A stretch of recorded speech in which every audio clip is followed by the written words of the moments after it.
આજે હું ફોન કરવાનો છું તારક મહેતા કા ઉલ્ટા ચશ્માના કેરેક્ટર્સને. જોઈએ કે કોઈ આપણો કોલ ઉપાડે છે કે નહીં, પણ મને એમના નંબર ક્યાંથી મળ્યા કહું છું તો કેટલા એપિસોડમાં ફોન કરતી વખતે કેટલા કેરેક્ટર્સના નંબર દેખાઈ ગયા છે.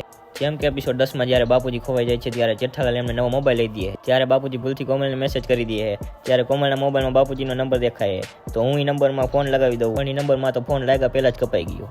કાંઈ વાંધો નહીં. પછી એપિસોડ 251માં જેઠાલાલ સુંદરને ફોન કરે ત્યારે સુંદરના મોબાઈલમાં જેઠાલાલના નંબર દેખાઈ જાય છે તો હું એને ફોન લગાડી દઉં છું, પણ એમાંય ફોન નથી લાગતો. પછી એપિસોડ 544માં પોપટલાલ વૈજયંતીને મિસ કોલ કર્યા રાખે અને મિસ કોલ વૈજયંતીની જગ્યાએ બબીતાને લાગી જાય છે તો એ એપિસોડમાં બબીતાજીનો નંબર પણ દેખાઈ જાય છે. એ જ એપિસોડમાં બબીતાના ફોનમાં પોપટલાલનો નંબર દેખાઈ જાય છે તો હું બંને ફોનમાં ટ્રાય કરું છું પણ એકેયમાં લાગતો નથી. પછી એપિસોડ 702માં દયા બાપુજી અને જેઠાલાલ પુણે જાય છે, પણ અહીંયા ખોટા પેશન્ટને મળે છે ત્યારે બાપુજી એના ઘરનો નંબર આપે છે તો હું એ નંબર પણ ફોન લગાડું છું, પણ આ તો નંબર જ ખોટા બતાવે. એના પછી મને બીજા કોઈના નંબર મળતા નથી. પછી એપિસોડ 1288માં જ્યારે પોપટલાલ મેરેજ બ્યુરો જાય છે તો એ એપિસોડમાં એક સાથે ભીડે, મહેતા, જેઠાલાલ, અય્યર અને સોઢીના નંબર દેખાઈ જાય છે અને હું એક પછી એક બધાને કોલ કરું છું પણ એકઈને લાગતો નથી. પછી મારું ધ્યાન ગયું એક ફોન નંબરમાં 10 જ આંકડા હોય પણ આ ફોન નંબરમાં તો 9 આંકડા હતા.